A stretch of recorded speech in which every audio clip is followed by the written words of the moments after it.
Hello and welcome to a new episode of the Game Informer Show. I'm your host, Ben Hansen, joined by Andrew Reiner. Hello. Kyle Hilliard. Hi. And co-host Tim Turi. Oh, hi. Tim Turi's back, Hi. everybody.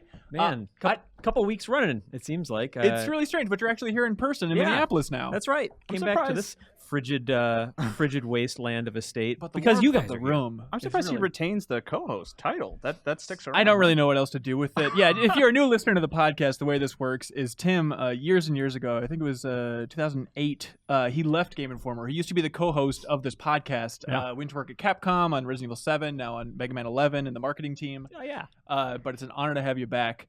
And we have a whole theme prepared for you. Oh, man. What is in store? Oh, man. We're going to talk about the platformer genre, the platforming genre, because this has been a hell of a year, 2017, for platformers. And we haven't really talked about it or connected the dots. But you look through and it's like, oh, this is the year, fans of the genre, in theory, have been waiting for. It's an amazing year. So many games out. So we're going to talk about 2017 a little bit, the difficulties of designing a great platformer. Then middle section, we're taking some community questions alongside Tim. That should be interesting. And then back half of the show, we're bringing back a segment that we did a long time ago that was a solid 7 out of 10. But with Tim here, I feel like we can really bump that up. I feel 7.5. You guys, it's about platformers. You got the GI community in there and video game music. I really feel very welcome here. Yeah. So thank you. It's going to be game music trivia. Yeah. And so it is the not quite name that tune, but essentially name that tune with video game music, which now I'm upset that we didn't just realize at the time. It should be called Game That Tune. Ooh.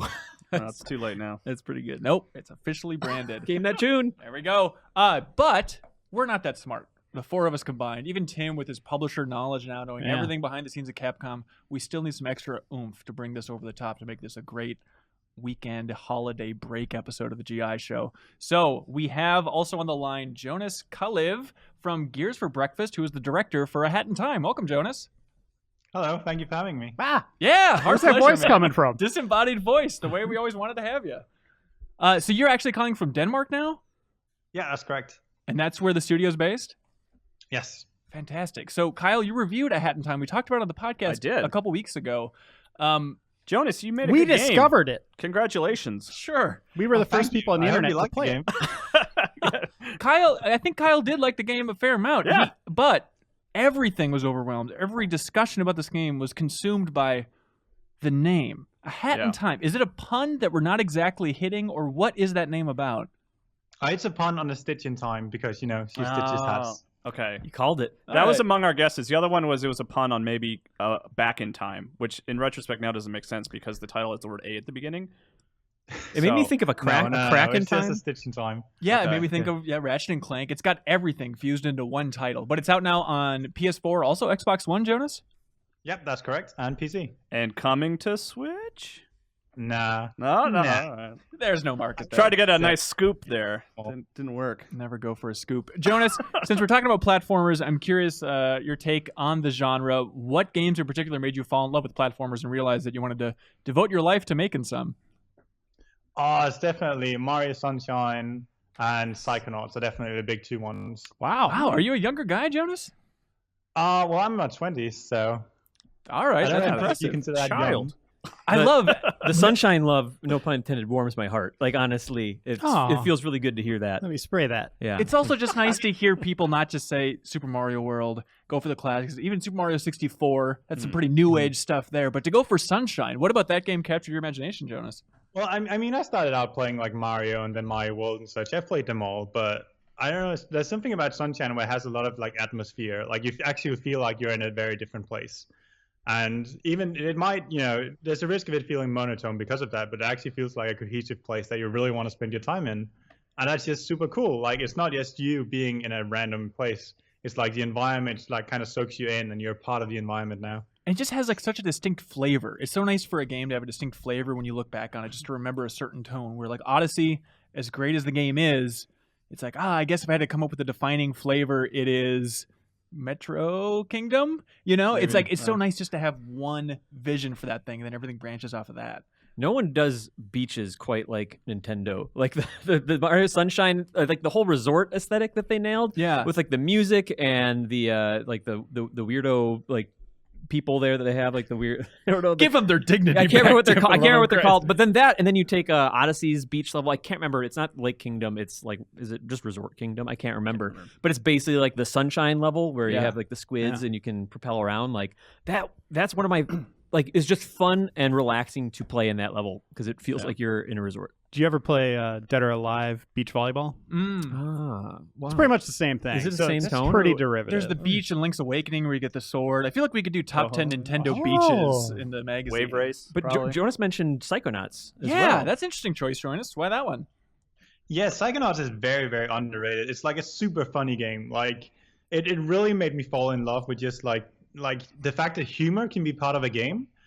And it's the different scenarios you put in. Like at one time you're in like this milkman conspiracy and like the world is upside down, and suddenly you're like a T-Rex storming through a city. It's so varied and so crazy that you really just, you know, you're used to in you know, like Mario games are great, right? But you're used to the fact that the thing stays the same, right? You jump and you platform and you do different things. But Psychonauts was the first time where I actually experienced that the gameplay like changed significantly. And that was so interesting and creative. I've never seen anything like that before, and it really just made me fall in love with the game. Yeah, it's fun too, just being a fan of Double Fine and the videos that kind of lead you behind the scenes from Two Player Productions recently.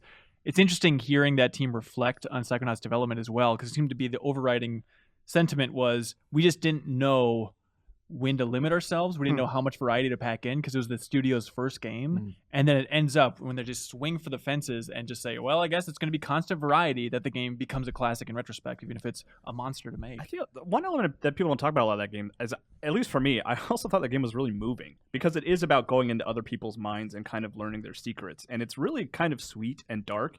And I remember the ending in particular, like really kind of surprising me. I was like, oh, I thought I was just in for a fun time and a bunch of jokes, but like this is about a guy like coming to terms with like a difficult relationship with his father, and Right. it's really great. And the Milkman is really up there with Senua, I think, for just like difficult mental situations in gaming overall. Tim, what do you see as like the key ingredients to a great platformer? Man, like now that you mentioned it, like variety to me seems pretty huge. Yeah. And it boils down to like just the essence of like what early games were. Where like here's your ice level, here's your fire level, here's your spooky level, here's like the green, here's the air level, water level. Like it's all so elemental, and that lends itself to both like gameplay variety, like don't touch the lava and swim underwater, but also just the aesthetic and the general vibe of it. So I'd say variety is huge. I mean, and that's just taking for granted that the game is like controls well. Like Jonas, I thought that Hat in Time, like I played it as well, it's one of those games where I feel like you so don't have to think about how you're interacting with the game in a way that like the controls are just tight, like they're just really responsive, and it plays well, so you can just focus on everything else. So mechanically, it needs to be really sound. Yeah. Jonas, do you want to talk a little bit about that? Like the Beastcast podcast has a running joke I always appreciate of like, how's the running around? Yeah. And Kyle, you mentioned that as one of the first things with Hat in Time is like the running around feels good. Yeah. Jonas, how difficult is that? Do people take it for granted just when a game feels good in a 3D platformer? Well, it's definitely like something you evolve over time. Like, I'm really glad you guys didn't try like early versions of A Hat in Time because it's a very different like a moving game. But yeah, it's just a lot of iteration and making sure that like, because you might think like oh, like games should have like a wall slide and double jump, right? But what we did for A Hat in Time is that we thought, okay, well, why is that the wall slide works as it does, right? And that's something Mario games have done as well. Like if you look at Mario 64, if you jump at a wall, Mario just bounces off, right? You have to press it with precise timing. In Sunshine, they changed that where you slide down a wall for the first time. So that's an evolution of a mechanic. And then for A Hat in Time, we thought, okay, well, why does he slide down? Why can't he slide up? And that's why HeadKit can like sort of like semi-climb walls, which feels really good because if you just barely miss a jump, you get like an extra leeway. So it's really just a lot about like questioning what has been done before, why is it like this, and does it have to be like this? And so there's a lot of iterating and going over the things you've already like implemented and making sure that can this be done differently or can this be done in another way. So it's really is just a lot of like trial and error and figuring out what works and what doesn't. Yeah. Is it as literal as you guys when you started the project for Hat in Time, just sitting down and going back to Psychonauts, going back to Sunshine and some of the classics and just taking notes on how specifically they're doing everything?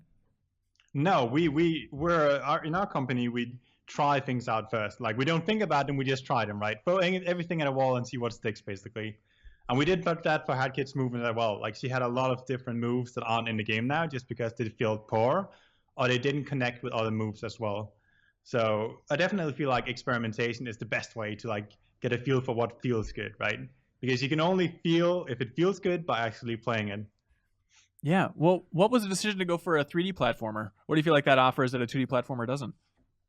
It was very simple. It's because at the time when I started Hat in Time, Mario games were moving into sort of like the Mario Galaxy, right?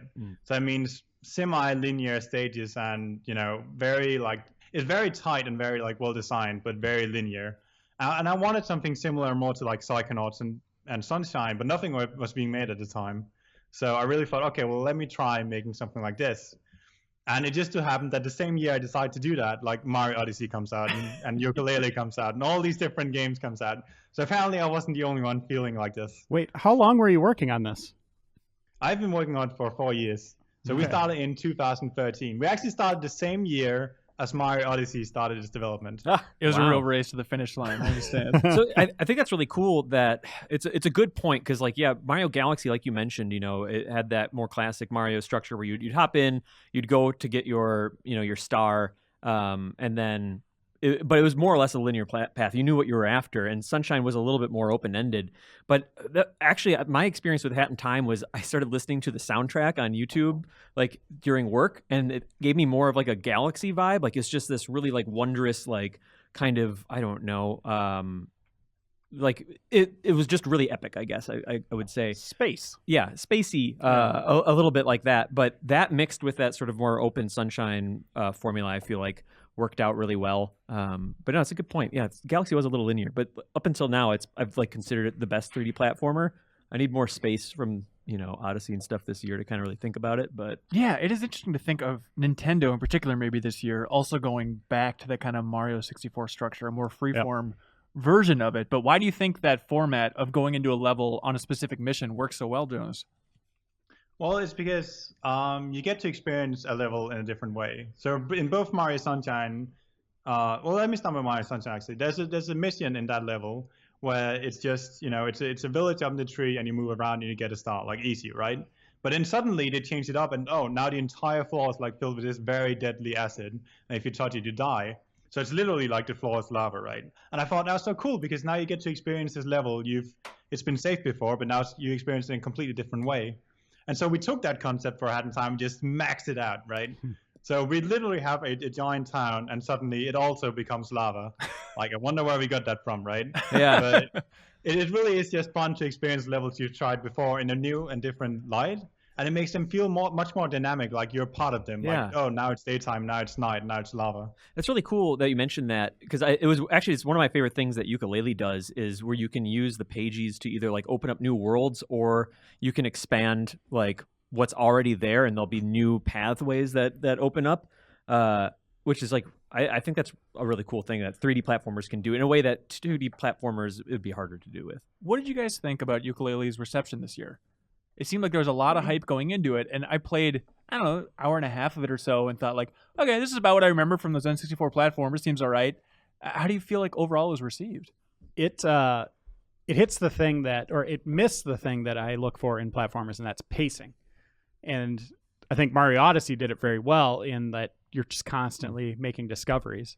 Whereas Yooka-Laylee, I felt like I was kind of aimless for a while, and I started to get bored by it. And that reminded me of like Donkey Kong 64, where that kind of failed, where it didn't have that instant discovery of like Banjo-Kazooie, right? Like very similar in design, but that one had better pacing.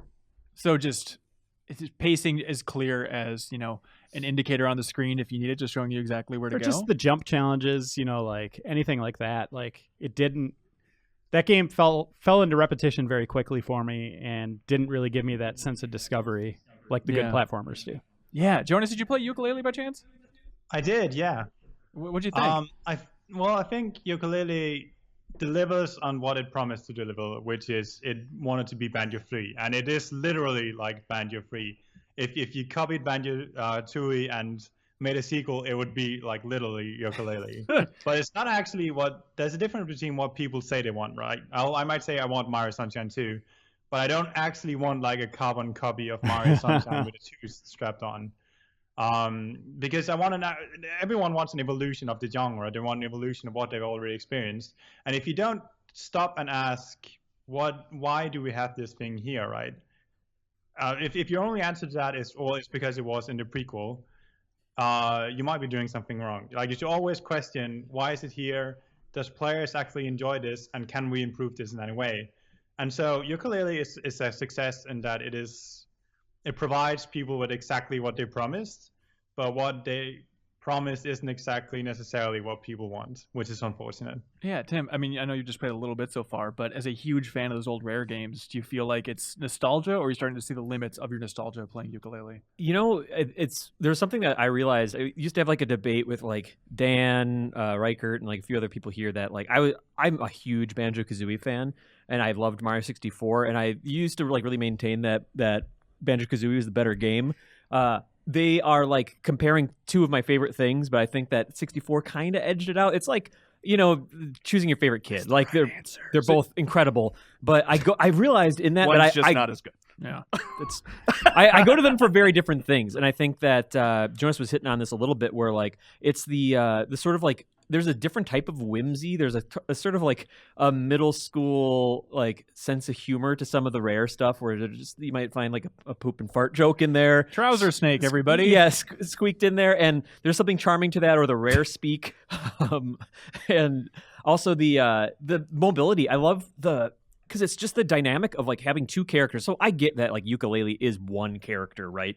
That has two different, you know, creatures sort of animated on it. But like the whole feeling of like hopping on, you know, Yuka as Laylee like rides him like around like kind of like a, you know, like a barrel or something like that it feels really good. But it's just going to him for different things. Like we got two really good Grant Kirkhope soundtracks this year, which I'm really excited about. That is true. But it's still a little early for me. It is scratching that like Banjo-Kazooie itch so far, but it's still really early. I still have a lot of pages to get. Yeah. Jonas, is it tough to release a platformer 2017 because everyone just makes the Mario Odyssey comparison? Well, I'm glad we released before Mario Odyssey. But yeah, I've noticed that like for a lot of the reviews that arrived after Mario Odyssey, like everyone's mentioning Mario Odyssey, which is like, you know, you kind of want to stand on your own, but it's also, you know, you're in the shadow of a very much larger studio, so there's nothing you can do about that. But a lot of people have like said that A Hat in Time is able to stand like on its own. Like it isn't just like a Mario platformer, it isn't just like Banjo. It's just like its own thing, which I'm really happy to hear because, you know, we really feel like we put our soul into this and try to make it unique and nothing like else there's been before. So I'm happy we've hit that mark. And it's funny how Yooka-Laylee and Mario Odyssey are actually very similar games. Like how you use pages to expand the world, you do that literally in Mario Odyssey. Like in Steam Gardens, you go up a part and then, you know, larger parts of the levels unlock.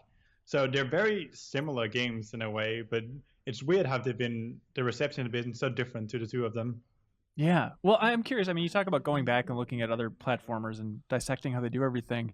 When you play Super Mario Odyssey, are you struck by anything in particular? Like, what does the developer see when playing that game that's so much harder to nail than you think like the average consumer sees? I think the movement is really interesting. I feel like it has. So normally in Mario, the movement has a very low barrier to entry, right? Because they want everyone to be able to play. But in Mario Odyssey, you can do that weird thing where you throw your hat and then dive and then throw your hat again and then, you know, reach an insane distance, which is very difficult to pull off. So it has a very high skill ceiling. I think that's the first time I've ever seen Nintendo do that. So that's super interesting. It might be that they're trying to like expand their audience back to like semi-hardcore gamers, which I find very interesting.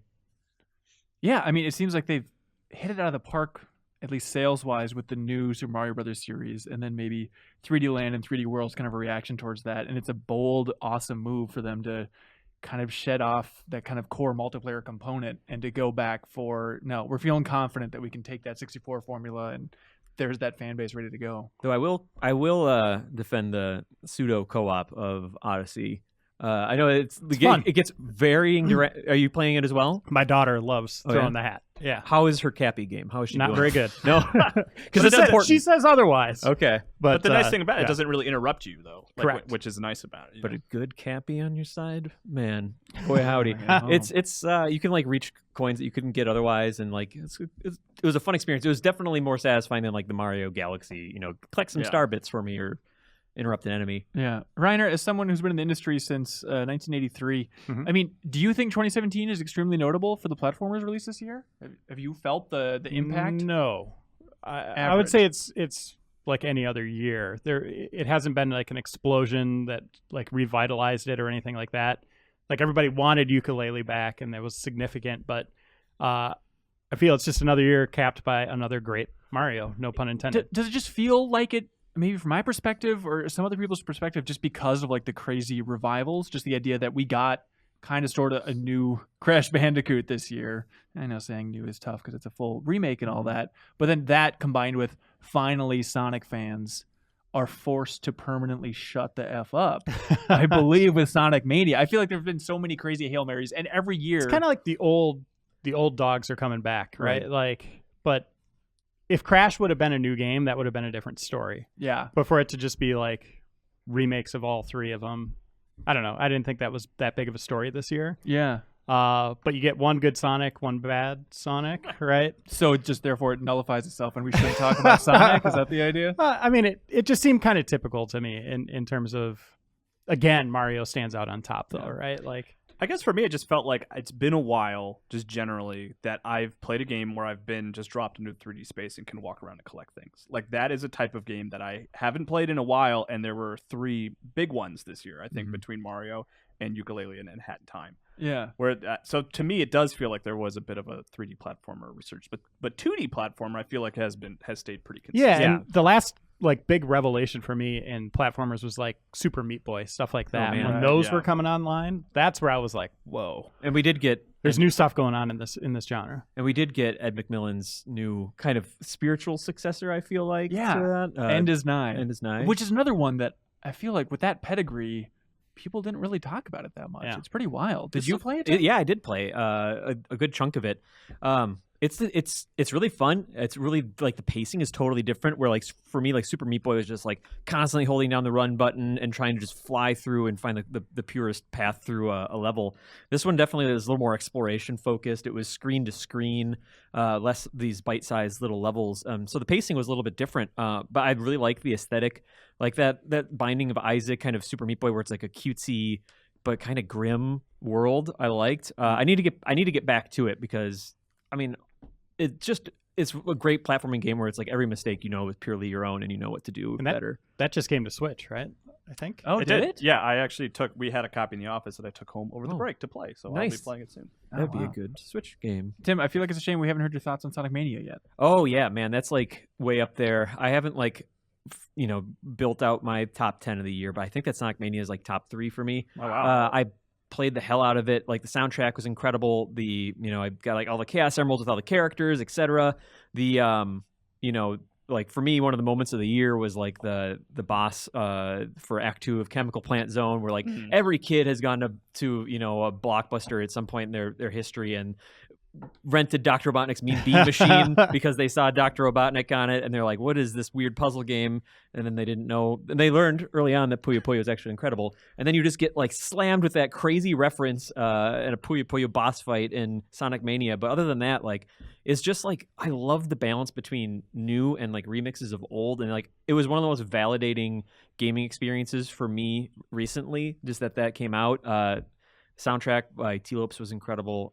It was just Everything Sonic fans should watch. I mean, there's things like like Mega Man series has this, for example, or Resident Evil, where like that series, Sonic has been around for so long, and there's 2 like really distinct jumping on points where there's like the early 90s with the side scrollers, and then there's this Dreamcast era with Adventure and everything that came after that. And so there's this clear distinction between these lines. But for those people that grew up with the classic side scrollers in like the 16-bit era, they all seem to love it. We all love that game, and I hope that for fans of the later series of the 3D Sonic games, I hope that they were able to see like what made those classic games so great. But yeah, I loved it. What does the Sega or the Sonic team in particular do now that Sonic Mania hit that chord with fans? Like, do they just make Sonic Mania 2 and just keep doing absolutely. this? They have to. It's just they that can't simple? do anything else. I would love more of that. I would love more remix levels, but I at the same time, like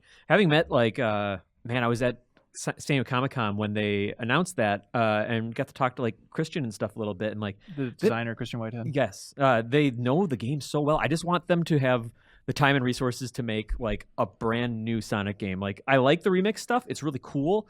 But a full, like they've proved themselves with those new levels so well. I'd love a brand new Sonic game, even if it was just half the length, you know. Yeah. Like, I think the game's fun, but I think for me, maybe the reason it's not hitting so much is as you were talking, I just started remembering like Sonic 4, like all these like kind of false starts that were kind of good but not great, and it just seemed like it was like yearly, like one after another. Like, oh, here's a new one. This is going to be it. Nope, it wasn't it. Yeah. So maybe that's why it's not And- like hitting like a home run, because it hasn't gone away. It was just like an engine that they You're just right. kept revving, The- right? Yeah. I think it loops back to something we were talking about before, where like you don't have to think about the controls, where like Mania just feels like the classic games did, but I think they do that little magic thing where it's just like it feels like you remember it, and there's a little bit of smoothing, and like the drop dash is like a cool little extra mechanic. Or when you're playing as like Sonic and Tails at the same time, usually you needed like a co-op partner to have a controller to fly you up somewhere, and now you can just press up and jump, like double jump as Sonic and control Tails suddenly. And so there's these little tweaks to it, but I think that unlike some of those other side-scrolling Sonic games, I think this one definitely controls the best. Jonas, you don't need to crap all over him, but I'm curious, do you ever look at the 3D Sonic games, maybe Sonic Forces in particular, to see what that team's getting right and getting wrong? I really like the boost games, like the Sonic boost games, like Generations and Unleashed and such. So those are really like, because there's nothing really like them on the market. Like they're borderline racing games, but they're also borderline platformers, which is really interesting. But yeah, no, we haven't really looked at them as part of like our reference for Hat in Time or anything. But yeah, like I really love the boost games, and it's such a shame that in like Unleashed and Forces that the boost mechanics are actually a very minor part of it. Like there's like, I think in Sonic Forces there's like 7 boost games, like boost levels, and the rest is either 2D or something else. I wish they would just make like one big boost game. That would be fantastic. Am I stupid? What boost It's game? the What does that mechanic of like it's like Sonic Colors had a lot of the boosting mechanic where you could just get like an extra burst of speed and just really fly through a level, and then they also had like the homing attack. Is that what you're referencing, Jonas? Yeah. There's a specific gameplay style where Sonic is in 3D and you press a specific button to boost, basically. Mm-hmm. And it's borderline on rails, but borderline a racing game and also a platformer, and it's really neat. Like I think they really nailed it down in Sonic Generations, and it's such a shame that it's like taking a backseat now, and instead they're going for like classic Sonic and the new guy in Sonic Forces, whatever his name is. That like gameplay instead of just focusing on the boost mechanic. Huh. Did you ever play Sonic Colors DS, the Dimps developed No, one? I didn't play DS. It was a good mix of like the 3D boost mechanic meeting like classic side scrolling. You might like it. I don't know. Reiner, what do you want from the future of the whole genre? Maybe 2018 specifically. Oh man, I think games like Jak and Daxter that kind of teased open world were interesting to me, and like Mario Odyssey as well. Like some of the larger zones seem like there's a lot more potential. Maybe expanding the scope, Or even of these interconnecting worlds. those like in real time as opposed to jumping into yeah, the ship or yeah. something. Like, Yeah. but just like I don't want to say just merge Zelda and Mario, but that idea, I don't know. I think that'd be cool. Does So that I just would like to see more of an open world platforming experience. Does it just become prototype or infamous at a certain Kind point? of, Like, what's yeah, the- but still that kind of cutesy, like mascot-driven experience. Super Lucky's Tale. Open world. We forgot. That's about exactly that. what I I wanted want. to ask about Super Lucky's Tale. I didn't get a I chance. played to it play a little bit, and it's very focused towards like younger players, like a lot. You know what I mean? Like simplified platforming challenges, too cute for its own good, maybe even too cute to live, too says Kyle. Like your yes, daughter. That's what I'm getting at. She's adorable. Oh, okay, all right. Are you saying that my daughter's too cute to live? Is that what just happened? That's the second segment. That's an email that we're getting. Jonas, what do you want from the future of the genre, man? Oh, that's hard to say. I think, a lot of people want more open worlds and larger areas. I actually want smaller worlds. Like, I want something where you really get to know an environment, and then, that environment becomes iconic.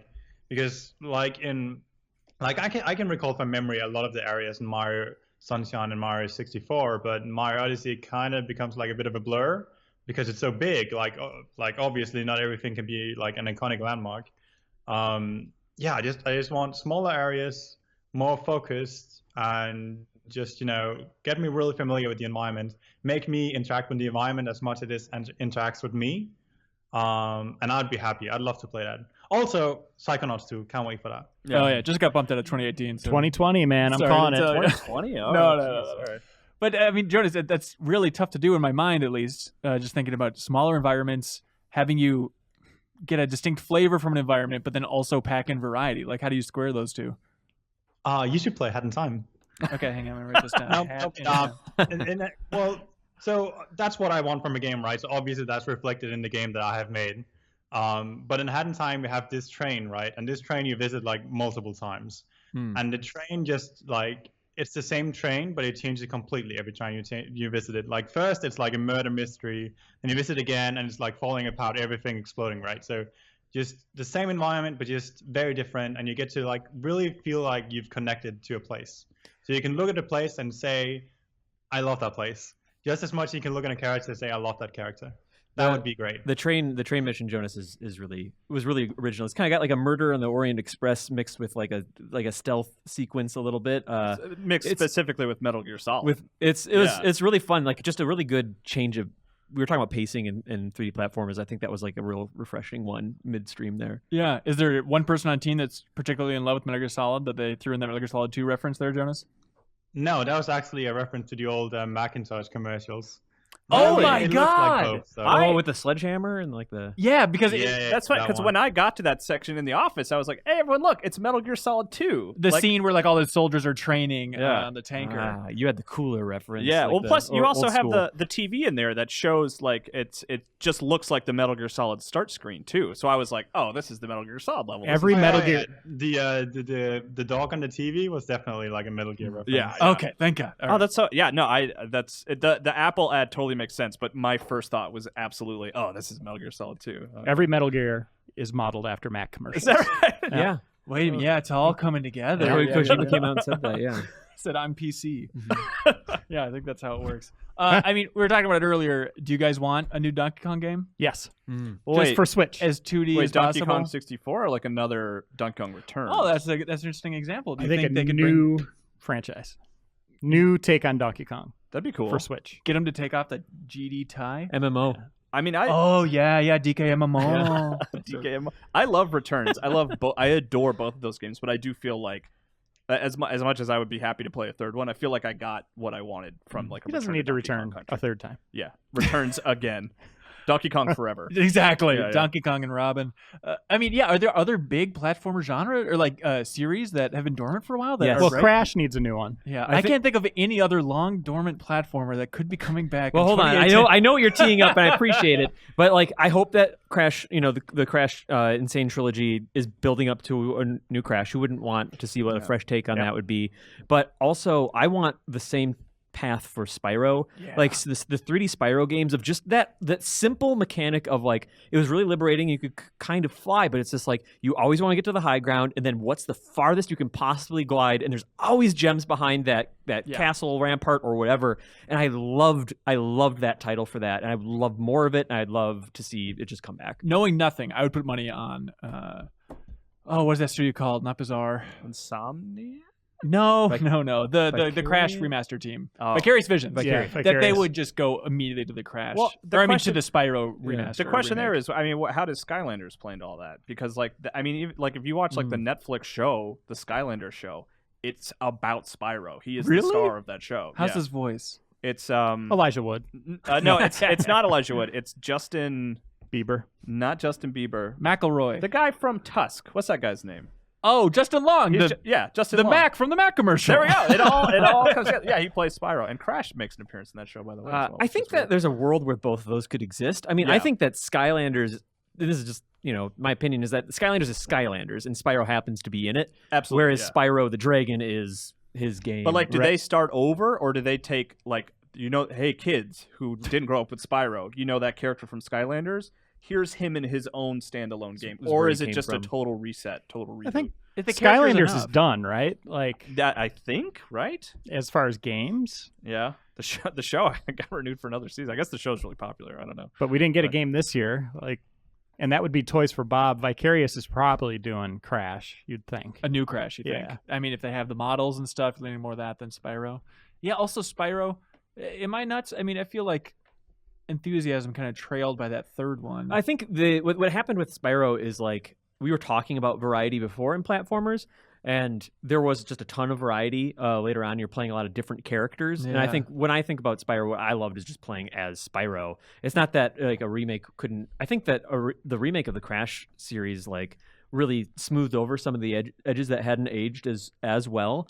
Maybe and- not enough of them, but yeah. That's right. And the Edge to No or Path to Nowhere. God damn Not Edge. But I think there's a possibility to make that stuff even better than it was, and then like build momentum to a new one. I would hope. Yeah. Something we didn't even think about. Knack 2 was this year as well. Yeah, I didn't get to play that that. was a good game. Good That- co-op game. That almost feels more like a brawler, though. I mean, was there a lot of jumping challenges in that, or It's about half and half and half. Okay, Yeah. so that totally. I fits it. almost brought up Breath of the Wild because you do more platforming in that game than I think any other Zelda game. It's the first Zelda with a jump. Exactly. Well, not technically. I- First dedicated jump button. I think the big difference is that you're not like running around collecting things constantly. Like the things that you collect are notoriously hidden, like Koroks and stuff like that.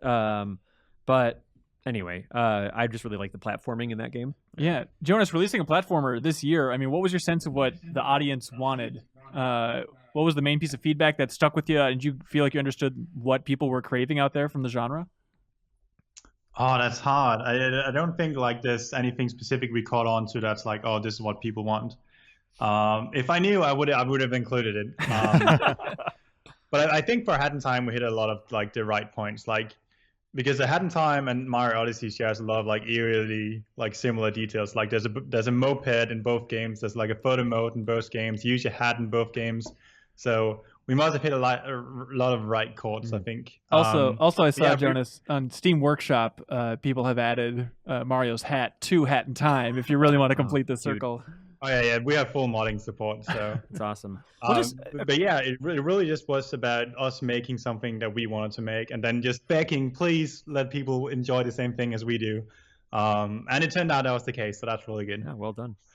Yeah. What you were trying to tee up before, which I think what you were trying to go for was Mega Man 11 is happening next year. Oh yeah, I guess Right. so. And I think there's What's a reason that? we didn't like it's interesting. So Mega Man's like very much an action platformer and like it almost fits in like a similar realm as like something like Cuphead, but we didn't bring up Cuphead during this conversation because shooting is the primary like interaction with that world, and you are jumping across like platforms constantly. There are the platforming levels in Cuphead, and then there's the boss fights where you're generally platforming all over the place. But Mega Man like I think has like a really good mix of really challenging and fair platforming sequences. Like I think of stuff like Crash Man's level in Mega Man 2 where you're avoiding the lasers and that's all you're doing in that point. And there are those pure platforming challenges, but then there's also just the action of fighting back.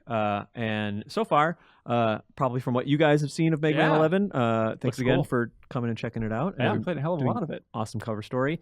There's still that mix of like, I think about that one sequence in the stage that you played where you're kind of like on a conveyor belt and these giant like platforms are falling down. You kind of have to like shoot these obstacles as you're kind of sliding and moving through these.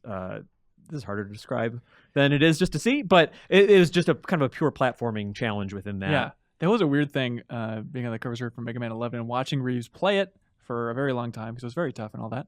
And it was just that weird thing of like, what should I be trying to remember here? Since we're not getting footage of this game, like, should I be drawing the stage layouts? Like, what do Mega Man fans want to know about this level other than like, it's tough, there's some surprises. But do you want to know that, like, okay, there's this conveyor belt part, and there's one part with spikes, and this guy that the rocket ship cone launches at you. It's like I don't know how specific to get That's for what- those fans. That's what I always loved about it, and I think that Mega Man 11 is doing it. And Reiner, I think you'll appreciate this, but you remember like in the Game Informers of the world and when there was more video game magazines that you'd see like classic 8-bit Capcom titles like the side scrollers drawn out, and it would be like I think like DuckTales and stuff like that where it'd be like here's the horizontal part, it goes vertical, it goes this way, that way. You do every screen. Yes. Yeah. and seeing that path of like, wow, I really kind of went up, down, and like all around. 11 still has that. You're just kind of going in any given direction. There's like very vertical parts. And that's part of the thing I think that might not come across immediately when you're just like having kind of a one night or a one day sort of affair. One night stand with Mega Man 11. Yeah. That's true. But hey, before we let you go, Jonas, I'm curious, what's the state of game development in Denmark? You guys have IO, you have the team that made Inside, Napnock's out there. Are there other big studios we're forgetting about, or how popular is game development in Denmark? I think you literally mentioned every single game development in Denmark. Like our scene is extremely small. Like you can count them on a single hand, basically.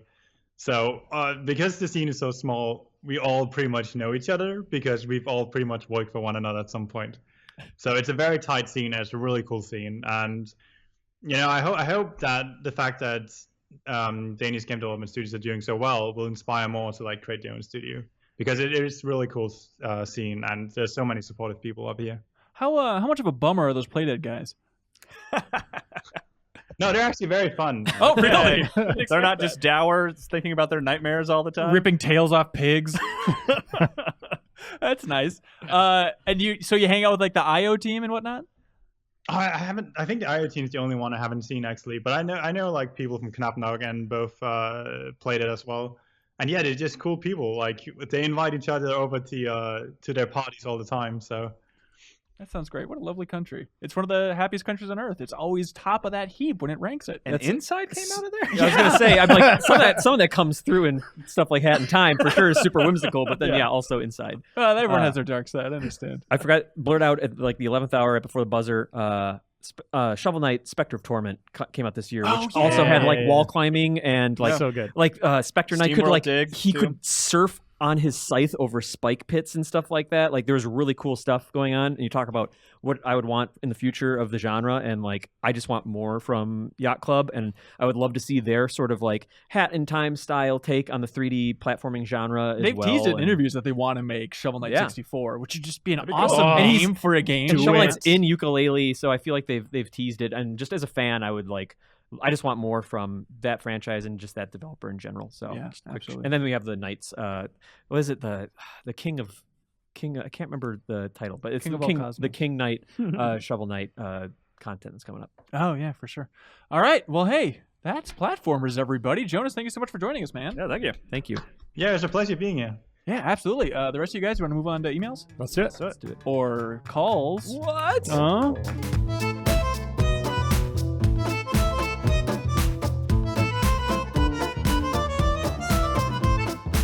Hey, and welcome back to Game Informer Show. We could read a bunch of emails, but who wants that? That's a lot of work. I remember doing that. And You have to edit them on the fly. Yeah. You always forget to edit out some compliment buried in there, and then people give you crap for just reading compliments all day. It's And awful. so we're going to try something we haven't done in a while, maybe like a year. I don't even know, but we're going to try taking Skype calls.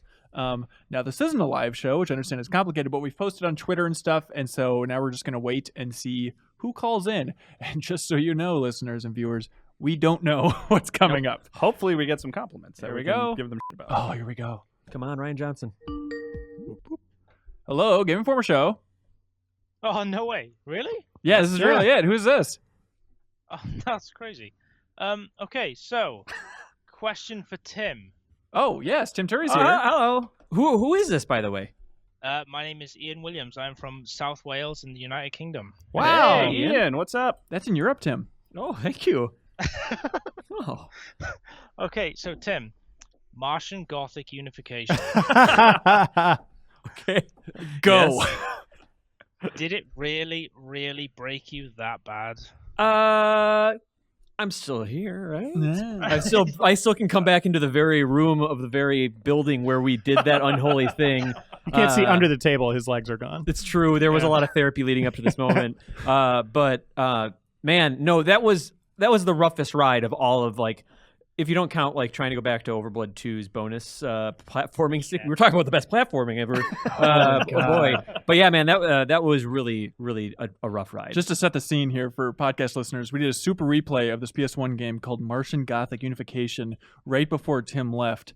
It was one of those games, this happens for maybe like 30% of games I see where I say, well, there's no humanly way I could ever finish this game if I were destined to play it. Like it just seemed incompletable in every way. You're jumping between 3 characters, managing inventory, cryptic puzzles, no clue where to go, horrific voice acting, everything sucked, and that extra layer of just managing and transferring items between 3 characters seemed miserable. Like through those bank tubes, Yeah. right? Like Trying to, like, in the last segment, we were talking about like trying to like feel like you have a real sense of place in an area, and those hallways are like, my God, like it was like a fun house. Well, most fun houses are put together more logically, I think. Yeah, lack of fun house it was called. And we were even sometimes turning to like FAQs and stuff in between.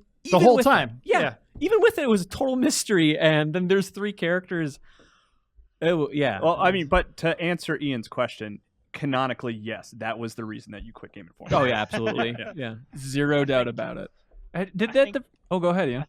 I think the Baker Street kind of stuff was the highlight of the entire thing for me, because every time Baker Street came on and the song came on, I was just crying with laughter every time.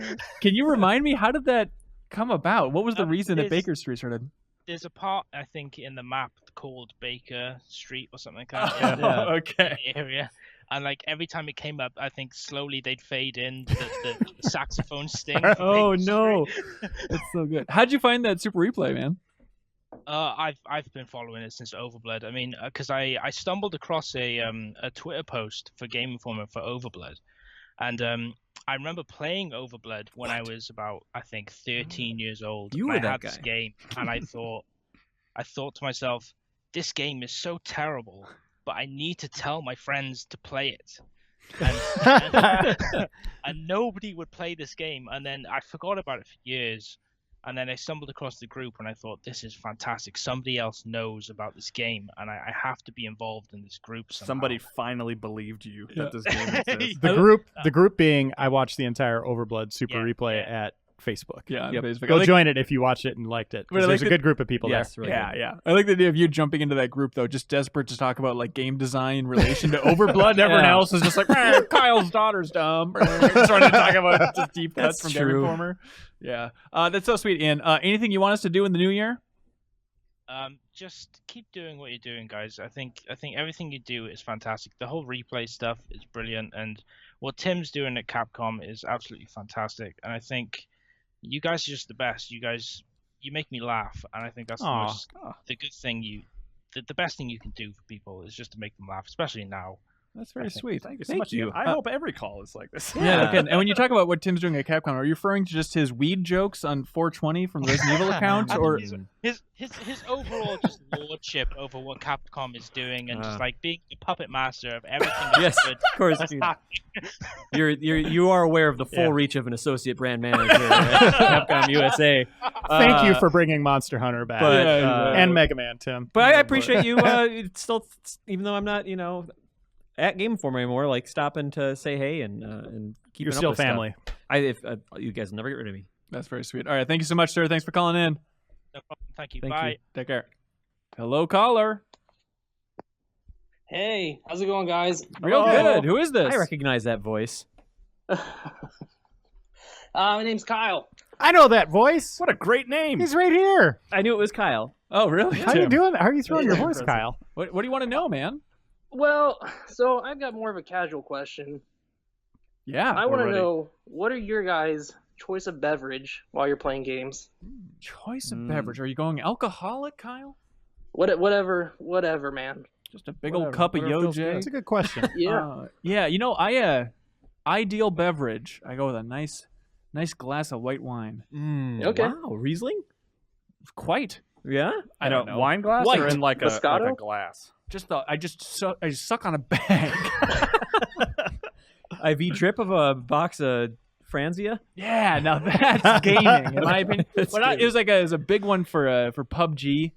Just get a lot of wine in me Nice and and play a lot of soft. co-op. PUBG is a great time. I would not have guessed that drink. Oh, it's like I think PUBG actually recommends it at this point. Blue Hole's pumping Pairs it pretty well hard. with Chardonnay. Yeah, exactly. I've been drinking a lot of it's like a timely, like a holiday drink is cranberry ginger ale. Canned What? Cranberry ginger ale. And now That's I'm pretty at the good. point where I'm trying to buy as much as I can before it goes away for the holidays. So every As time much I as see you can, Barry? a box of it, I buy it. So I've got like 3 in my fridge. It's yummy. Like a whole box? Like a whole box. That seems stressful. The idea of hoarding some holiday themed thing because It's you know at good. some point you're going to run out, and having that ticking clock in your life, that's stressful. yeah, to it's me, like man. the jelly beans that I love so much too. It is exactly It's like it's that. a problem that I face a couple times a year. Yeah, Kyle rationing. loads up on the Easter jelly beans like he's a maniac. Like a smart person. I get it. Yeah. Thank you. Reiner, you got a go-to drink? I got 3. Ooh. Mixed together? Depends on what time it is and what I'm doing. So if I'm playing Overwatch with the caller, Kyle, who I play Overwatch with. No. That's you, right, Kyle? Yeah. Okay. Yeah, same Oh, Cool. weird. Okay. On Xbox One. We're the only people that play it on Xbox One. Yeah. just us. 1v1's getting at old. night, Diet Coke, getting a little caffeine. During the day, I like to have an orange juice with 2 ice cubes in it. I know how big are these ice cubes? That's random. They're your square ice cubes. Okay, fair. Standardized. Yeah, like the tray ice cubes. Got it. We don't have an ice cube Classic. maker. I We're like- not. I like the We're longer not ones. 1%. Get that with half ice moon cube crap makers. out of there. Reiner, you seem like the kind of guy that would have like custom Death Star ice cube trays or some garbage People get like us that. that stuff. Yeah, Okay, they okay. never work No, though. no. It's too much of a hassle. It's no good. And then, the one I have right now, custom, is little Lego guys, which is kind of disturbing because they start melting, like, so it looks like bodies falling apart in your drink. The third one is orange juice, no ice, but then I put raspberries in it, like full raspberries in it. Like frozen ones? That's the No, wackiest thing fresh I've ever ones. heard. Wait, just do drop it. That sounds great. raspberries? Just in- drop raspberries in it. You don't like stir them up and mush them up? Muddle. Because then once you start drinking it at the end, it's what do you compare it to? Like bubble tea, whatever it Orbit. is. Oh, like, boba, like it's a boba tea, texture yeah. thing. Yeah, where you start getting the raspberries with the orange juices. That actually Brilliant. sounds what really do you good. So call, good. What do you call that drink? The Reiner. I knew you were going to say that. I knew it. Yeah. I was hoping for like raspberry drop. How'd you or discover something. that drink? I just made it. Didn't one want day. to clean out a like. I was hoping you No, had I just knocked thought it would over taste like good, a and I cup went of for it. raspberries and they rolled into your orange. You know what juice it or was? I was having an old fashioned actually. I remember where you have like the cherry Uh-huh. or whatever in an old fashioned, and orange. and I was like, wait, I'm gonna try something like You that at home. Did you muddle it? No, Muddle is a fun word. Okay, we get it muddled, Tim. The you want to hear just the silliest thing in the world. One time on the Dragon Age Inquisition cover story, I was getting breakfast at an IHOP with Kimberly Wallace. More specific. Yep. And we're in Edmonton, The Canada. International House of Pain. The International. Like, That's why what we're in time was it? Canada. It was probably like 10:15. Okay. Thanks for AM. sticking around for all this. Yeah. What was your Kyle, by the server's way. name? Betsy. And so Betsy walks up and she's like, "What do you have?" And Kim says, "Could I get a big old stack of flapjacks?" as she always requests. And then this person's like, "All right, it comes with raspberries." And Kim's like, "No, don't give me the raspberries." I was like, "What? What's wrong with you, Kim?" She goes, "I hate raspberries." Can you imagine a human being hating the taste of raspberries? They're a little tart. Right, Kyle, you coming down on Look, raspberries? I like raspberries. I'm just saying it's not an automatic. Yeah, those have to go on my pancake. Really? Yeah. Top 3 fruit raspberry. I think raspberries is. I like them so much that I can never eat the right amount. Like the tiny little baby package that too comes many in raspberries? is like I want them by the handful. I want to Yeah. turn into like a badger in a raspberry patch. You want to just muddle your body. Yeah, I want to be a runway muddle. What? who else has a drink? I drink things. I like whiskey, and then I've been more recently just because I live in the Bay Area now. I finally tried out kombucha, and what I like about kombucha is not any of like the health remedy stuff. It's like it's somewhere between like sitting down with like sparkling water and like a glass of beer, where it's just like it's not alcoholic, but it's just got some we were talking like it's just got a little more substance to A it. little more bad. Do you make it yourself? I don't. I would poison myself. Do you go in for kombucha there, Kyle? My wife makes it, and if you see how it's made, you'll probably never want to drink it again. The weird mother pancake thing. Yeah. Speaking of flapjacks, yeah. Mother pancake. It's a weird thing that like when we're at Dave's place, this insider cut. He makes his own kombucha. We'll show you. It's like you put this little wafer of like yeast or whatever it is, and it just like expands. Hang on, my tummy's rumbling. Settle down, Kyle. What's your drink?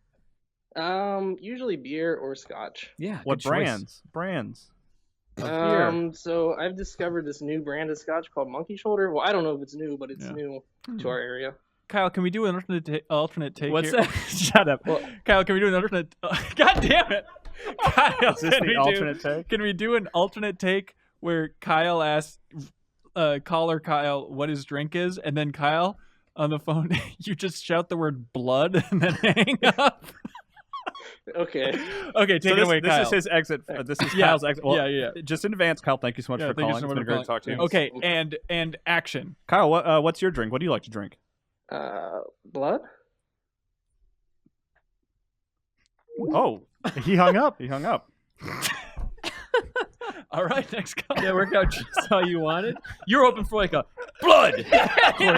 Not muttering blood and then waiting. I kind of like it though. I kind of like the just. I think blood. Reiner has to go. Thank you so much, Yeah. sir. We'll only take calls about you in the future, I promise. Okay. Okay, Awesome. bye, See ya. dude. I don't sound like Mario. Good job with those sounds. Hello, caller. Hello. Hello. Hi. Who is this? Hi, this is Manton, longtime listener, first time caller, Hey, Manson. friend of Leo's. Oh, Leo, did you text this fella named Manson? Maybe. God damn it, Leo. Manson, do you have a question, man? Yeah, so I'm at the mall right now. I'm going to pick up Drop Mix, which is that harmonics Oh. board call. game. Finally, someone talks about Cards? drop mix on this podcast. Yeah. Well, I was wondering how you guys would classify it because it's not really a board. It's kind of more of a cell phone game when you think about it. Yeah, I don't know I if was wondering your feelings on the matter. ripoff is a genre. It's unclear. No, it's very expensive. Yes. On the next episode of the Game Informer Show, we dive into this whole thing. But Leo argues just video game because it is running off the phone. All the information you need is on the phone. It's just the equivalent of a Portal in a Toys to Life situation where you're just swapping stuff out on a platform.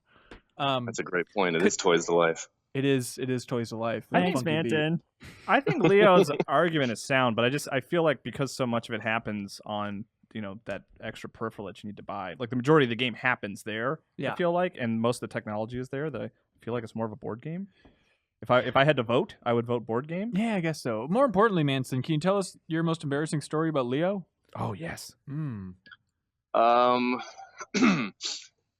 So I'd like to update friend of Leo to former friend of Leo. Oh. As I tell the most embarrassing story ever. Please. Leo looks very nervous in the booth. Oh, his collar has been ripped asunder as he tugs it. My mom actually told me this story after she had talked to Leo's mom about a this is time good. that Leo ate too many apricots and called an ambulance to take him to the hospital. How many apricots are we talking? Just like 2/3 of a giant Costco bag of dried apricots. Oh, like the candied apricots. What did Yeah. it feel What like? are the symptoms? It was horrible. It was so much like action in my stomach. I felt like I was going to die. The pain kept spreading. I couldn't stand up. Are apricots like dates in that they help with stuff, or is this unrelated to like their Oh. actual Little poopy whoopy? Oh, little poopy whoopy. What was it? What was the Poopy action in whoopy your stomach? seemed an impossible proposition at this time. Okay, right. So, what was worse, the extra life pepper plus scorpion, or this apricot situation? The apricot situation. for Well, Really? tune into Extra Like 2018 where Leo will eat so many apricots. How much money would you have to? Would we have to raise for you to eat like a whole bag of dried apricots? $10,000. Wait, what is your relationship with apricots at this point in your life? I'm not interested in them. Because you, at one point in your life, you were super interested in apricots. Thank you for sharing, Manson. That's That was a amazing, good laugh. Manson. Thank you, sir. It's Manton Happy with to. a T also. As he heads out here, I should probably. Oh, say that. cool. Well, thank you so you. much, Mr. Manson. Thanks for calling in, man. Take care. Yeah, no problem. Have a good one. You too. Up on Melancholy Hill. You here now? Yeah, I guess so. On live momentarily. Hello, caller. Is this Game Informer? Hello. This is the Game Informer Show. Who Yeah. are we speaking to? And is this Ben Reeves on the other end? No, so close. This is Ben Hansen. You're here with Kyle Hilliard and Tim Turi from Capcom fame. Hello. Hey, Hi. Tim. Hey, guys. Hello. Hey, This man. is Alex Irish on the other end from North Carolina. Awesome. Hey, Howdy, Alex. Alex. How's it going down there? You got a question for us? It is very gray and blue outside, but everything is fine. Been playing ARMS today. Oh, because No. the update, right? It's a new character. Yeah, Yeah. final update, actually. How's the doctor something or other? Coil? Mhm. Is it good? The doctor from the ARMS project, apparently, according okay. to the mythos. Ooh. I'm so glad you brought up ARMS, Alex. This is the game. It may be number 1 on my games of 2017 that I feel bad for never checking out. I don't know if we even know if we have a copy in the office here, I but haven't touched it, and I'm really interested. Not in the. You don't have a copy in the Vast Game Informer library? I don't think we That's do. one of those games where they sent us codes, Which instead is- of physical copies. Which is why we called you, Alex. Can you ship up that copy? We really got to round out this collection up here. we got to try the doctor. Is ARMS underrated this year, or what's your stance on ARMS? Pro or con? Oh, ARMS is definitely underrated. It made the terrible mistake of coming out the month before Splatoon 2. I also think Nintendo kind of promoted it wrong. They put all the emphasis on the motion controls, which I think turned a lot of people off. Yeah. Yeah, that's true. I mean, how would you have marketed that game? Make it clear that you can play with ways besides motion controls. Yeah. I think if they Because ARMS deserves better. It had a lot of personality and character. do you think if they'd really like kind of just been like, this is a fighting game, by the way, you know what I mean? Like if they, because like Yeah. right Strong now, messaging. if you see it, like you're like, I don't know, is that boxing? I don't know, but I think if they had just been like, this is a fighting game, I think it might have clicked a little more. I know some people wished it was Punch Out, but I'm glad we got new characters. Do you think they'll ever add Lil Mac with a bunch of effed up detached arms as DLC in that game? I wish they had. It's a little late for that, I feel, but maybe if a sequel comes out. Yeah. There's a lot of crossover potential for that one. I thought one thing that Nintendo did like really awesome with the launch of that one is like they were so active in like encouraging people to make fan art, and like people really latched onto the character designs. Maybe in a creepy way, but yes, Yeah. absolutely. Oh, well, there's that comic coming out that's going to add to the lore. Because I talked to those guys, who made it, and I asked them about the lore, and they never really had any great answers for me, which was kind of bummer. They said, "Who's this again?" No, all I saw was It's me, Alex. all I saw was the cover of the comic book where it's like the ramen lady, and that was actually intriguing. Like Yeah. in terms of just seeing a story on a site, where it's like, you know what, that reminded me I should check out ARMS, and I love the idea of just this weird detached arms lady sipping ramen. Well, they said like I guess sometimes people just wake up with the springy arms, and then that's their life now. That stuck with me. Yeah. I remember that. Yeah. yeah. It's like it's a horrific kind come of. up in a couple dreams. Yeah. Like you just wake up and you're like, well, I am a professional fighter now, and I guess that's my life. Hopefully, I can make a career out of this. I wish I could. Honestly? I wish I could hug my wife. But I could hold my child close Yeah. to my chest instead of 6 feet away. Out of any Nintendo property, this feels like the most interesting story to tell in film. Is the ARMS world over Zelda, over Metroid at this point? Yeah. Just someone waking up like that and being put into this new world of the fighting arena. of basically the ARMS? X-Men. Yes, just horrified at what they've become. Yep. Do you The agree, world Alex? won't accept them. But no, the world does accept the ARMS contenders, right? Yeah, with open arms. With arms wide open. Alex, is there anything you want to see from Game Informer in the next year? I'm interested. What do you guys got planned for 2018 so far? Oh, you won't believe these cover stories. More No. magazines, more issues. Yeah, certainly more magazines. Hey, just out of curiosity, Alex, like, do you get the physical issue of the magazine, or you listen to the podcast, or what do you check out regularly? I do get the physical issue because I'm a GameStop member, Mm. and I watch the videos and I listen to the podcast. Holy cow, that's a little bit of everything. How about that Mega Man 11 cover? All right. I do have one thing I would like to see come back in 2018. Yeah, what's that? Test Chamber. Ah, I knew it was coming. It's here. It's just called something different now. It's a very complicated thing, Alex, that really isn't that complicated. But in your mind, what did Test Chamber offer that New Gameplay Today, which is a video series we also have, not provide? I just like the name Test Chamber because it made it pretty clear that it was a look at a brand new release. I like that honesty. Yeah. And also the length of time was a little longer than just 5 minutes. I like the longer. And you're right, the jingle was really good in the beginning of it. Tim Turi wrote it. Yeah, no, we do. I mean, New Gameplay Today, they are longer format. It's very much in that Test Chamber vein, except we thought it actually was a better title for newcomers. But it turns out the community really, really likes the name Test Chamber. We feel for them. But I think everybody in the office felt like Test Chamber, it was just a little bit scattered. And so the idea of focusing it down, get Cork and Leo as regulars to really focus this thing. We expected people to make the connection easier of like, oh, this is just Test Chamber. Okay. But people really like that name, huh? Yeah, I think gamers like their creature comforts. And familiar names of video series is one of them. Okay, what if we found a game called Test Chamber and played it on New Gameplay Today? Would that be the bridge that we need to build here?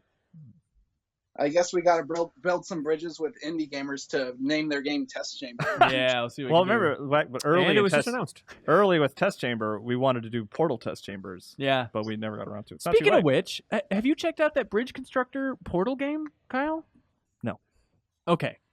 It just released on Steam. It is a bridge building game. Yeah. The original release happened last year, 2 years ago, or something like that. Now they released a new version that's all Portal themed, and I think they have like new VO and stuff, right? Really? I didn't know it had that. I thought it was just like a Valve approved, like almost borderline educational thing. I didn't realize it had new like. Gladys is in the trailer, unless it's like Oh, remixed from okay. previous Early Portal trailers. Leo, are you smart on this? Have you seen this thing? No. All right. Well, I'll hey, check it out Alex, for you though. we hope that you will learn to love new gameplay today. I know Leo puts a lot of love into it, so feel free to send some back his way. Oh, sure thing. All right, cool. Thanks for calling in, man. Thanks, All Alex. right, no problem. Thanks, guys. Bye. Bye. All right. Thanks to everybody that called in. Yeah, Weird that was format. It's always nice to actually interact with people instead of just summarizing and bastardizing their emails and tripping over my own words while trying to read them. So thanks to everybody that called in. Question of the week goes to the apricot story. And remember, in the future, if you want to write an email in, it's podcast@gameformer.com. We look forward to reading future emails on the show. So you guys ready to do some game music trivia? Let's do it. I've been training my whole life for this. All right, let's do it. Here we go.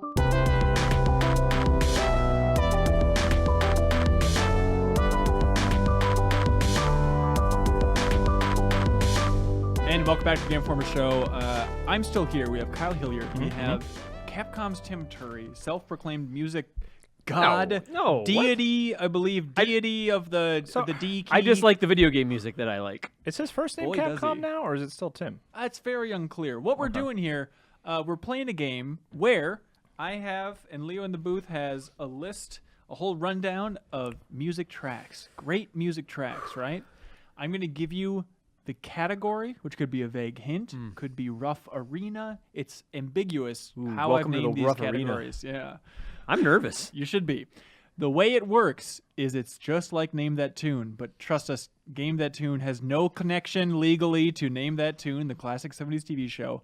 So you say, based on the category, alternate who goes first, how many seconds it'll take you for you to name the game that track is from. Okay, based on the console Yes. generation. And then, well, Depends on what the clue is. clues all got over it. the place, Okay, right? okay. And so then it's a bidding war, and when your rival, it's just Kyle and Tim here going up against each other, when the rival says a number that you can't beat, you say Game That Tune. All right. Then they play the clip. You guess. If you get it wrong, other guy gets a point. So you really got Therein to... lies the rub. There's the rub indeed. First to 10. Okay. That's how we're playing this. Hey, Kyle. Hello. It's good to be with you. It's good to be, and also with you. Tim, I want you to know, I don't know if I'm rooting for you or against you, but I just expect you to mop this floor. You Did you at least like do some songs that are like catered to me to help me a little No bit? comment. Bebop boop ba doo woo. This is Super Mario Brothers. You know what? You put the Ben Hansen layer over all those choices, and no one knows what we're in for. That's true. so. They're all songs that Ben Hansen loves. I'm guessing SimCity is going to show up at least once. Lego City Undercover. And SimCity over and over and over again. Okay. I just learned this documentary, Area 5's documentary series. They Yeah, just yeah, released yeah, Outer get to the game. Lands. But apparently, Will Wright was working on a game before SimCity that was the same idea, and it was called Micropolis. That's a cool name. It's a really good name. Yeah. Anyways, here we go. All right. Song number 1. Category number 1. Category is Flying High. Ooh. Flying High. Okay. Tim, as the guest, I'm going to let Kyle go first with his bit. Okay. I can game that tune Correct. in 45 seconds. That's like a whole track. I know. And then it loops. Yeah, yeah. I would give it. I can game that tune in 20 seconds. 20 seconds. I can game that tune in 15. I could game that tune in 10 seconds. So it's time for some game tuning naming. Game naming Kyle, tune. make it punch. Make it punch, baby. It is time to. It's time for tune naming. Tim. Tim, will you look at Tim and just say game that tune? Game that tune. Yeah, there we go. How many seconds was it? That's a walloper. I think he said 45. No, 10. 10. 10 seconds, Leo, in the booth. 3 loops, Was please. it flying high? Flying High. Here we go. I got it.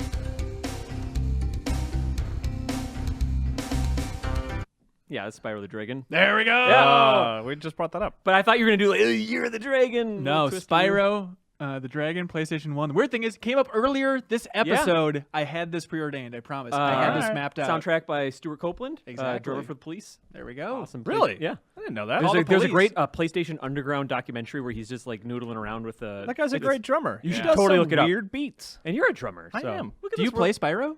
No. Like, for a living? I've actually never played Spyro. First Spyro is still so good. Still so Soundtrack's good. great. God, we should talk about platformers a little bit. Mm. All right. Category number 2. Who went first last time? Tim has to All right. start it off now. Tim, you're starting it off. Category number 2. Worst ending theme. Okay. Let's start it off. Oh, with, man. I could name that too. Well, ending theme. You think like they were usually a little bit longer and. Here's a hint. Not all of these were starting from the beginning. Okay. Oh, okay. Oh, okay. Not all of them. You're just going to play, so it might be 10 seconds from the middle of the track. Could be. Okay. I could game that tune in 20 seconds. I can game that tune in 15. I could game that tune in 12 seconds. Aggressive game here. I could game that tune in 7. Kyle, game that tune. All right. Okay, Kyle. I'm actually. I want to play. I'm just not super. We'll see how this goes. It's not going to go. I hope it's the silent part.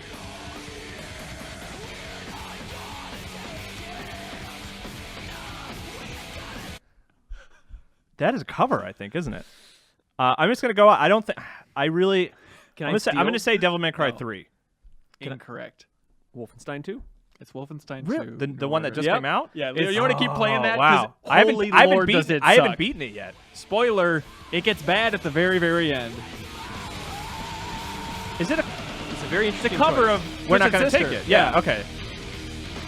Anyways, Tim, you cannot steal. Good to know. But Tim got a point for that Tim because got a I point. lost. Okay. Correct. That's a bummer because I haven't beaten that game yet. I would have Sorry, gotten you it. I should've would have known. remembered that for It's sure. very bad. It's very bad. All right, next The one. game is very good. Correct. Yeah. Correct. Just to make that I clear. mean, if you're into like video games, I guess. Yep. Cool.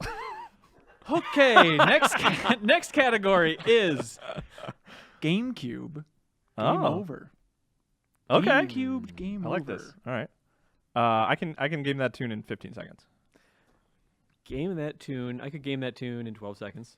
I can game that tune in 10 seconds. I could game that tune in 8 seconds. I could game that tune in 5 seconds. Kyle, game that tune. Yeah! Oh, God. All right. This is just fun. I'm really just shooting myself in the foot, but it's a good time.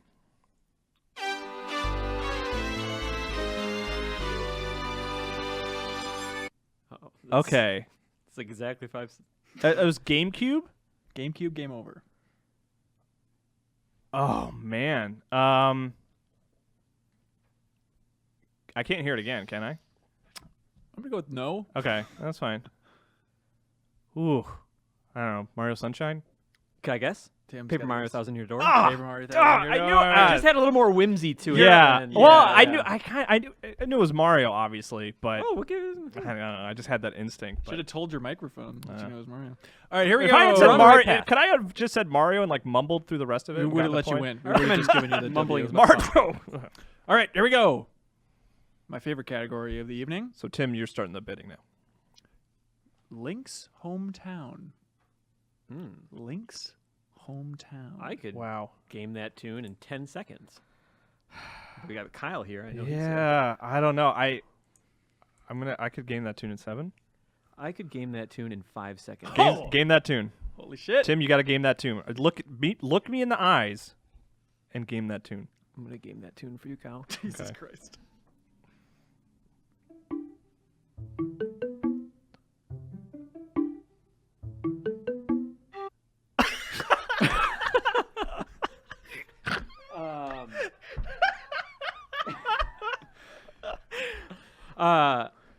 That is Twilight Princess. Oh, Yeah. damn, Wow, Terry! that flute made me think Wind Waker. Maybe Holy just that like cow! Yeah. yeah. Wow. Good job, man. Well done, man. Ooh, Okay. don't wink at me, asshole. Wink Waker. I'm sorry about Wink Waker. It's okay. I shouldn't have overreacted like that. Next category: PlayStation 2 Yeah.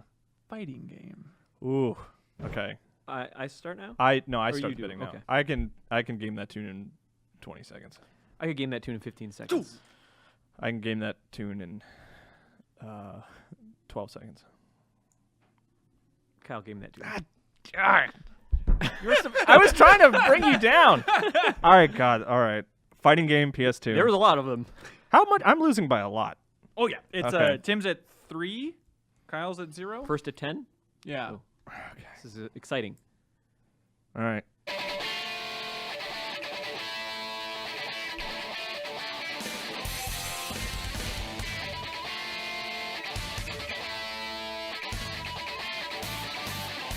Classic. Tekken 5? Great guess. Incorrect. Dragon Ball Z Budokai. Really? Dragon Ball Z. Oh my Budokai. gosh. Ben Hansen I was chose counting that on one? you. Yeah. By the way, Tim Tim, got you were at 4, and now you're at 5. Okay. So You got were the old supposed to Tekken get. You 5. weren't supposed to call my bluff. You really screwed me. Tim, I thought we were friends. I'm just playing the game, Kyle. I don't know. It's just a friendly rivalry. Here we go. Another category. All right. Category is Best Studio, Worst Game. Wow. Interesting. Okay. I have some ideas. I could game that tune in 20 seconds. I could game that tune in 15. I could game that tune in 12 Game that seconds. tune, Tim. 12 seconds? 12 seconds. Yeah. Best Studio, Worst Game.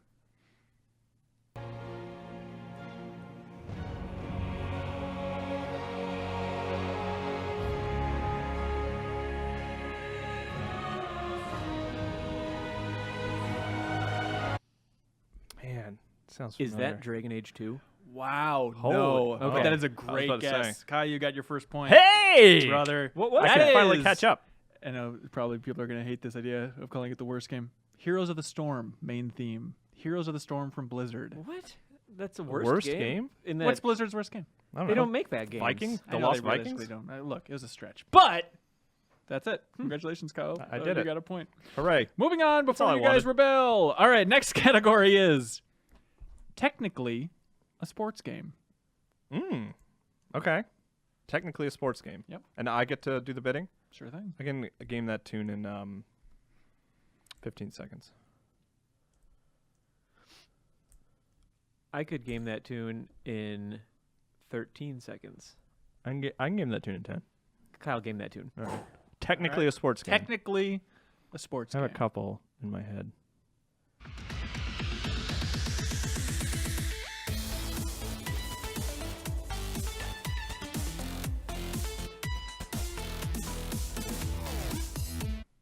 Oh.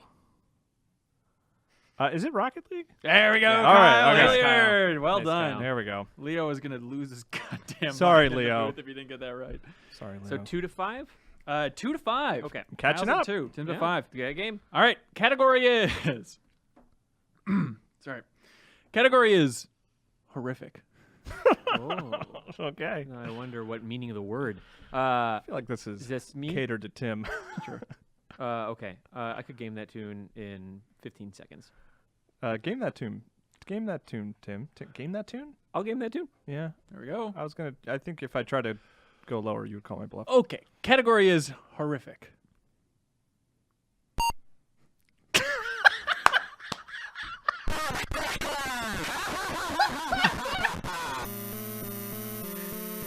Oh. Well. Look, sometimes it pays to be bold and go for it. It's Ghostbusters. There we go. Ghostbusters on Man, Apple II. Actually, if I didn't hear that melody, Yeah, I think I no. might have thought like Sinistar for a second. If he says Ghostbusters. Dizzy? Can we hear that again? Yeah. And the beep.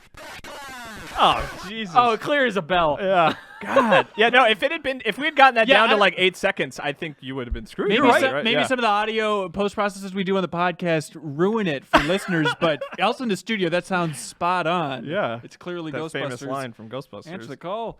All right. Next category. Next category is singing indies. Singing indies. Okay, interesting. It's my turn, right? So, I can game that tune in 15 seconds, I guess. I could game that tune in 12 seconds. I can game it in 10. Game that tune, Kyle. All right. All right. So singing indies. Singing indies. Singing indies.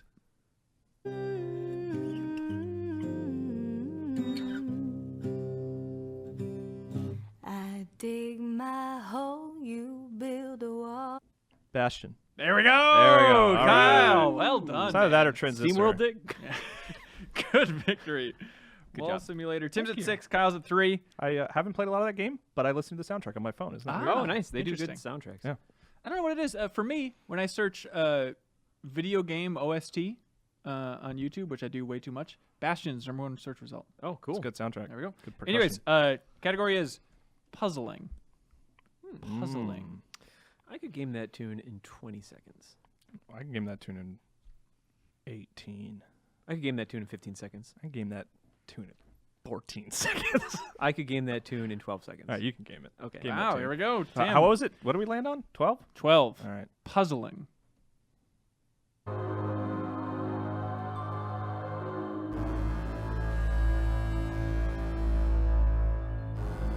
This is Portal 2. There we go, Tim. I've listened to that Took me a soundtrack a second, good deal. yeah. It is such a like a wild It's very good. soundtrack. It's wild. I was trying to choose, like, some of those are so What's that- blatantly Portal 2. This is like Yeah. a deep cut. What's that I thought. transistory kind of noise? That like Yeah. humming electric. Yeah, What's it's is very it like good. the launch pads one? That's like That's really, late. That's pretty late in the that game. one's I Yeah, really think. good. I think that one was when you see Gladys for the first time. Mm. I'm pretty sure. All right, next category.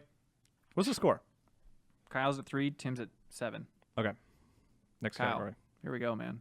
Time to swing big. All right. 2017's best music. Oh. Okay. All right. Am I doing the? Am I Am I starting? bidding? I don't know. I think I think you bid this time. Okay, I can start off. Let us know in the comments if we're wrong. I could name that tune. Game Excuse that me? tune. Okay, thank you. Sorry, please can you edit that? Jesus Christ, Oh. lawyers were perking up. I could game that tune in 15 seconds. I can game that tune in 8. I could game that tune in 5 seconds. What? I can game that tune in 4. Okay, game that tune. All right. I just have a blatant guess. It doesn't matter what it is. All right. Yeah. 2017's best music, 4 seconds. It's Nier Automata. There we go. Kyle, Nier Automata. Very nice. I will say that was my guess before going in, but it was very much Did confirmed you when guys it have started. some It conversations? won. It about- won best music at the Game Awards. Oh, did it? Oh, wow. So that was my subtle nod to see if you're really paying attention It's to Mr. Keeley. Ghost in the Shell soundtrack. Yep. And the winner goes to Ghost in the Shell soundtrack. Yeah, it's a good soundtrack, but good it's very much like Ghost in the Shell. Okay. That's a compliment. Here we go. Don't Next, get mad at me. I like that. next category is technically music. Look, these categories are winged. Technically music on the PlayStation 1. Oh, Okay. I can game that tune in 20 seconds. I could game that tune in 10 seconds. Game that tune, Tim. 10 seconds. Technically music PlayStation on the 1. PlayStation 1. Okay.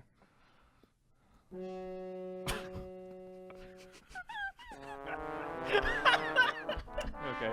Okay. Okay. That would be Resident. Turn it up. This is the Resident Evil director's cut. Correct. Is it really? This is the basement music. What?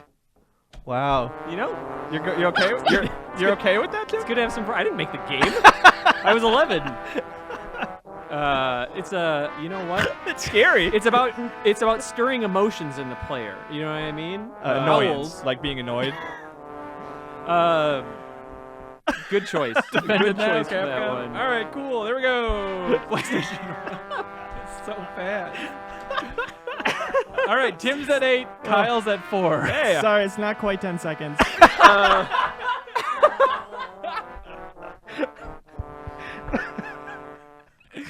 Okay, next category. Xbox exclusive. okay. Xbox exclusive. Wait, you do it now, right? I did it first last time. Host? I was hoping you guys picked up that ball. I do you could remember? game that tune in 20 seconds. Xbox exclusive? 20 seconds? I can game that tune in 10 seconds. I'll game that tune. All right. All right.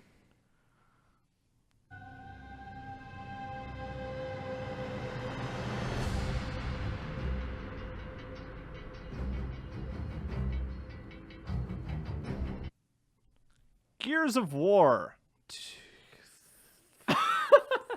4. You said 4 numbers, or like 3 numbers in one I was syllable. waiting for the. I'm gonna go Gears of War. I'll say whoa, 4. I said Gears of War 4. Whoa. Yeah, you said Gears of War 4. Incorrect. What? Gears of Okay. War 2. Damn it! Gears of War Wow. 2. Tim. Do I get a half a point for that or something? No, you don't get nothing. Okay. All right, I Tim. sort of almost said 2. That counts for something. Actually, that's a pretty good point. That's true. It was the beginning of 2, was it? Yeah. All right, Tim, you are at 9 points. Kyle, you're at 4. Okay. So I can Alright. still come back. Ready? It's a chance. Category is popular, prolific composer. Okay. Popular, prolific composer. I can game that tune in 5 seconds. Whoa! I could game that tune in 4 I seconds. was hoping you'd say that, Tim. Game that tune. Holy F. Okay. I'm going All low. I was hoping Tim would go low. That was my You got my bet. blood up. Yeah. Yeah, a category. Popular, prolific composer. Tim says 4 seconds. Here we go.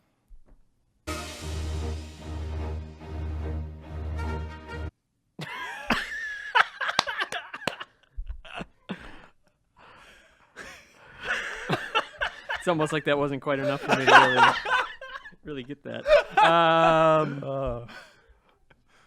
Shoot. Is it? I'm naming the game. Can I hear it one more time? Sure. I'm gonna okay. allow I'm it. all right with Okay. it. I'm all right Yeah. with it. Popular, Hopefully it doesn't say prolific composer. Ghostbusters at the beginning again. I just missed it.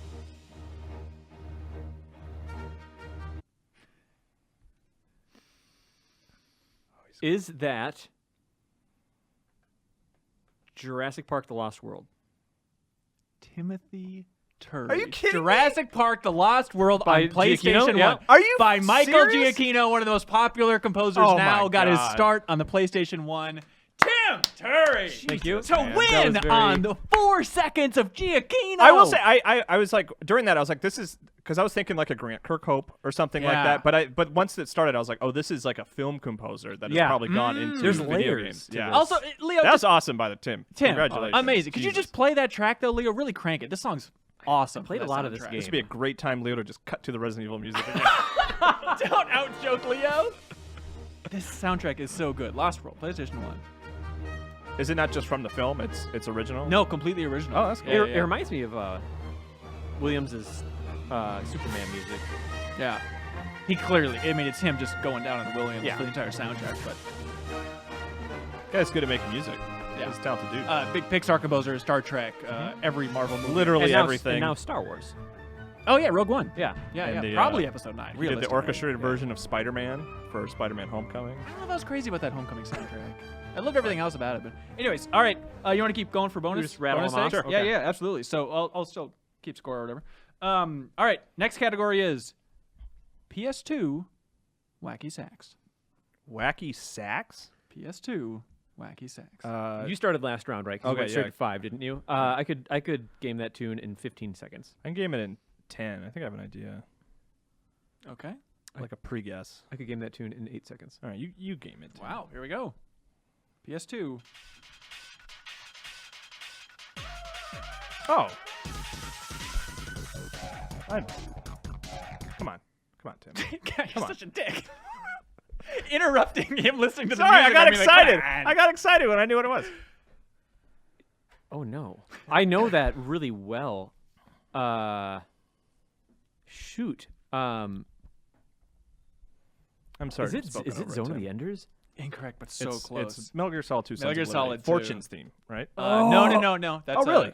It's just a general boss theme and counter theme. Fortune's theme, though, is what clued me into this because that is just saxophone. That's like straight up Yeah. like Deadly Premonition. yeah. And I forgot that just that theme Yeah. in Metal Gear Solid 2 also just has that weird saxophone intro. Sorry, I got so excited in the middle of it, Tim. I just thought no. I thought we were both on the same page and Uh, both were super excited.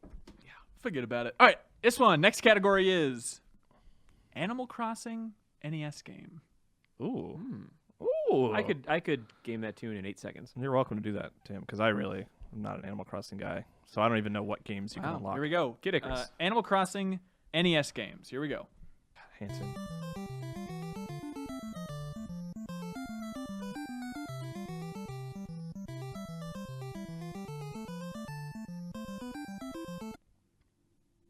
Is that Ice Climber? Incorrect. Is it NES Open? The Incorrect. golf game? Clue Land, everybody. Oh. Clue Land. Old Clue. There we go. All right. Good. That was a good one. Thank you. Next category. Recent RPG. Recent RPG. I could game that. Oh, it's you, isn't it? Yeah, I could game that tune in 15 seconds. I could game that tune in 12 seconds. I can game it in 10, I think. Game that tune, Kyle. There we go. Recent RPG. 10 seconds. So I got 10 seconds. Oh, that's Final Fantasy 15, right? There we go. Great track for Final Fantasy 15. It is a good one. I like that game. Yeah. How many? Great soundtrack. How many more? Last one. Wow. Ready? Category. Yes, Tim. Oh, sorry. Go ahead. Okay. I almost got to the bidding part too soon. Getting excited. Just arbitrary. 30 seconds. All right. Category is Tim versus Kyle. That's the category? That's the category. Wow. So it's like common ground. Oh, I think I know what this is. I could game that tune in 10 seconds. I can game it in 7. I could game that tune in 5 seconds. I could game it in 4. I could game that tune in 3 seconds. Oh! All right, game that tune. 3 seconds. Tim versus Kyle. TVK. This is the title screen music for Mega Man X. There we We go. were actually talking about that before we started. Oh, really? It's like we should do a Tim and Kyle version where you just exclusively play Mega Man X tracks, and Oh we my have to guess God. the boss level. The tricky thing is like we could have gone on to 1 second and just said Mega Man X and had just like having that that Yep. would have been enough, Oh, you know, yeah, for sure. it's just like, is this X 1, 2, 3? Yeah. Yeah. Tim, again, Lost World. That's incredible. Good choices. Good. You should Good try to make a competition. career out of this somehow. Can you guess music as a job? How much Start a money is there? Patreon, just guess music. Yeah. Play a song for me. I'll guess it. Well, what's the cash prize for this? One hug after the show. Hey. There we go. The problem is, it's like, oh, that was a good time. We should do it again. Oh, I gotta get Shay back in here. I'll come back for. Okay. Let's. I'll battle Shay. Let's do it again sometime. Yeah, And you should Okay. take on Shay for sure. Yes, absolutely. That sounds great. Serial might secretly, but we don't know. Maybe he's Serial's really secretly good. really good at a lot of things. Like he's making also jokes. really. He has quietly become one of my favorite people on the podcast. He's very funny. Yeah. He's quiet. He doesn't talk unless he has something very funny to say. Yeah. Still completely underrated. Yeah. All right, Serial's underrated, and that's it for this episode of the Game Informer Show. We hope you enjoyed it, Tim. So thank you so much for joining us on this grand adventure here. Wouldn't trade it for anything. Oh, Thank that's you. sweet. Small thing, but I'm happy that, like, you know, over the holiday break, seems like a lot of podcasts take time off or have kind of filler shows. We put together a hell of a show here. Oh, yeah. And if you like it, please tell a friend. Right. We don't run ads on this podcast. Please, all we ask is that you tell a friend. There we go. Tim, any plugs you want to give or nothing? Please play and like Capcom video games. Mega Man 11 comes out next year in late 2018 for pretty much everything. PS4, Xbox One, PC, Switch. Got Legacy Collection 1 and 2 coming to Switch next year as well. Anything you can say about that Mega Man X collection? Is there a reason you guys didn't say the word collection? Stay tuned, Ben Hansen. All right, there we go. And that's it for this episode of the Game Informer Show. Be sure to tune in next Thursday. We'll have another new episode waiting for you. It's actually where we break down our top 10 games of 2017. So until next time, we'll see you then. Bye.